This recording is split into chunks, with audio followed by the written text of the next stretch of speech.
Hey.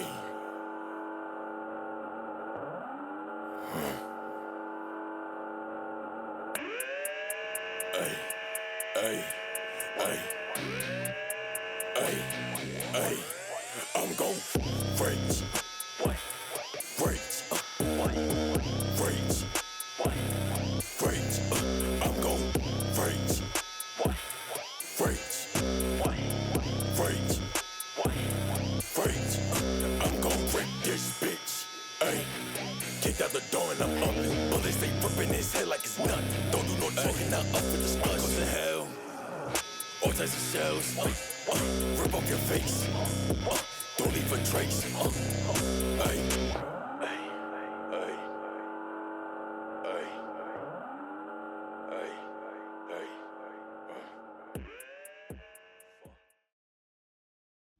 Each of the boys and the other members from the Suicide Squad sat inside gigantic tubes floating inside a rotating ring. Inside the tube, it was like a jet pilot's seat, but with nothing to operate, they all could hear Waller speaking from their earpieces as the ring started rotating faster and their seats started shaking.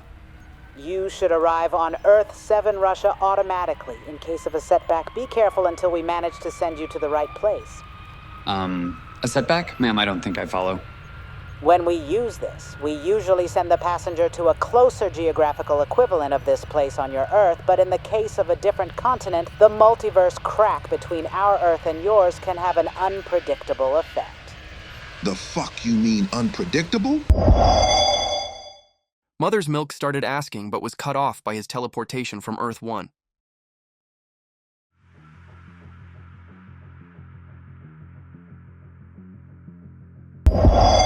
MM appeared on a hill, his bag of guns next to him. That was definitely not in Russia. On his wrist was a bracelet that should connect him to the teleporter. A man with ragged clothes and a scarred face looked at MM. The man had a blade jutting out of his bleeding crotch, as if a butcher knife was shoved in there and the blade was his penis. I am going to fuck you hard! He yelled and raced towards MM. MM pulled out his handgun and shot the man dead in the chest, then touched his earpiece expecting an answer to Waller. Where the fuck did you send me to? We are recalibrating the system. Just keep your bracelet and wait. Some maimed guy tried to kill me. Maimed? You're not in a zombie-inhabited universe, are you? MM laughed. The notion of that question one day would be insane, but not anymore. He walked towards the body and took a nice look at the man's face. His scar was shaped like a cross or a plus sign and covered his entire face from the nose, vertical and horizontal. I watched Night of the Living Dead. This is something else.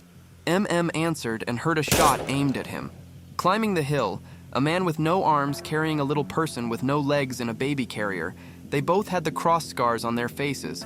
The little person had a shotgun. Found one here! A black one! The legless little man yelled and many more cross faces started running up the hill. Definitely ain't zombies. MM said as he took his assault rifle out of the bag.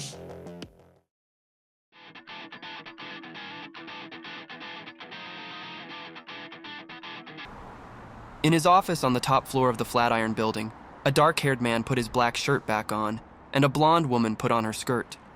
He smirked, staring at her while she was angry and avoiding looking directly at him. So, love, your office wasn't enough and you had to do it in mine. Shut the fuck up. Tell your husband I sent my regards, will ya? As they left his office, they passed by a Japanese woman with messy hair, a black man wearing red sunglasses, and a white man with goggles. All of them, except the blonde woman, wore similar long black trench coats. They all were surprised when Hughie appeared out of light in the middle of their office with a bag next to him. He just sat down and looked out of the window, realizing he was back in New York. Hey guys. I'm sorry to barge in. I better get going. Hughie attempted to take his bag, but the man with goggles stepped on it. Envoy, sir! I recognize a bag of guns when I see one! The man said. He had an over-the-top French accent, much more exaggerated than Frenchie's. What were you planning to do with it? Leave, I swear. You're not going anywhere before you clear this out. Who are you? Did Vought send you? The blonde woman said. That moment, Hughie had a flashback in his mind. He knew this woman. He watched her head explode right in front of him. That woman was Susan Raynor. The hair was different, but it was her. He also noticed Kimiko and Mother's Milk were there, dressed like Butcher. Okay, time out. Hughie said and got up. I guess I'm back in New York, but not my New York. This is gonna sound crazy, but I'm from another universe. Yeah, and I'm from Oz. This other said. This other Kimiko started walking towards Hughie. The look on her face was expressionless and dead. Hughie walked back. By the look on your face, lad, I figure you know what she can do. This strange British man, who Hughie figured was this universe's Butcher, said. Come on, Kimiko, we're friends. Hughie pleaded. With this sentence, the mood changed. The boys looked astounded and surprised at Hughie. Suddenly, Butcher grabbed Hughie's head and lifted him above the ground, pressing his cranium to the wall. Drop the comic script, cunt. How in bloody hell do you know the female's real name?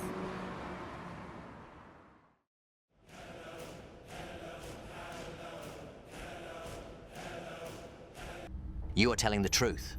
Qubit said, having Butcher's earpiece connected to his computer. This is receiving signals from a different universe. Butcher was in some kind of ultra-advanced lab headquarters surrounded by robots, all which looked like the same middle-aged man wearing a vest and tie, but with an inhuman robotic face. Butcher's neck was still bruised from the electricity blast he had just taken. I fucking told you. You still came up all hot-headed. Volt, a one-armed black superhero, said. Why don't you use the hand you have left to... Quiet, Butcher. Waller's voice echoed from Qubit's computer. The rest of the task force ended up in situations worse than yours, and they're not whining. You're still there, Gov. I wasn't sure after you sent me to the wrong Earth. You'll be on the right Earth soon. I think we can help each other. Qubit said.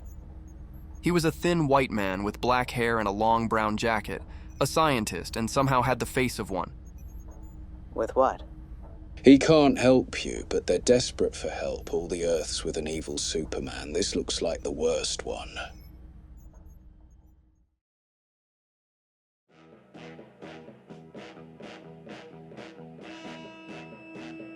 A cartoon. Frenchie was in a cartoon. He was a cartoon. And tied up and hanging upside down over a cartoon shark tank in a cartoon spaceship surrounded by cartoon versions of Earth 1 villains. He looked down at the tank. The sharks looked like a still painting, as if money was saved by not animating them or simply there wasn't the technology to animate anything from that angle. Frenchman, hang in there. You'll be on Earth 7 at any moment. Hang? Frenchie asked, outraged. Is this a joke? I'm a cartoon. You are our hostage, the animated Lex Luthor said. Luthor wore purple power armor with green gauntlets and boots. He was accompanied by a dozen other cartoony villains. One of them was a robot with a skull face. His head was yellow on the round top. The robot checked Frenchie's bracelet. Once I crack the secrets behind this technology, I'll recreate it, and we'll be able to spread our evil in the larger multiverse. Yes, Riddler said, who wore a green costume with purple boots and gloves with a single giant question mark on his chest. we'll recruit the super enemies again, and our forces are going to destroy the super friends. Luthor, what about his comrades? Won't they question why he did not arrive? He'll arrive. I have a plan. We'll remove his brain and place it inside a monkey. Meanwhile, we'll put the brain of one of our henchmen in his body, and he'll work for us. Great idea, Luthor.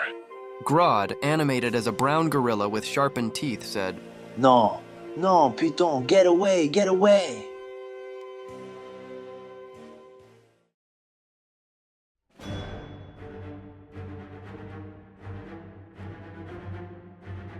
Kimiko drank a big cup of milkshake surrounded by a group of young girls, all dressed as superheroes, and one of them in particular seemed to recognize her. I mean, I could never get into the comics. Too much stupid shock value. Gwenpool said. She was a girl dressed like a leather white and pink ninja with her mouth visible and naked legs. But I really liked the show. I think that's where you're from. I'm sorry. Viv Vision, the robotic girl with red skin and green hair, said. Gwen is a little odd. She thinks we're in a comic. We might be. I was retconned to be a mutant a while back, so that probably doesn't matter anymore. Hold on, you're a completely separate property. Does that mean we're in a fanfic? What's wrong with fanfic? Ms. Marvel, a girl in a blue mask and boots with a yellow symbol on her chest, said. She had a large dog with an antenna on his head next to her. Kimiko was hesitant in petting the dog. His name is Lockjaw. He likes hugs. Kimiko gave the gigantic dog a hug. At this moment, a portal opened, and a very tall and ripped green-skinned woman walked out alongside a goth Japanese girl, carrying a gold staff in her normal arm. The other arm was black and appeared to belong to a fearsome mannequin. I just ran her tech through the Fantastic Four's computers. The lady on the other end of the line was right. She'll be back to her world at any moment. Meanwhile, she can just wait here and hang. Kimiko shook her hand and showed her cup, indicating she wanted another milkshake.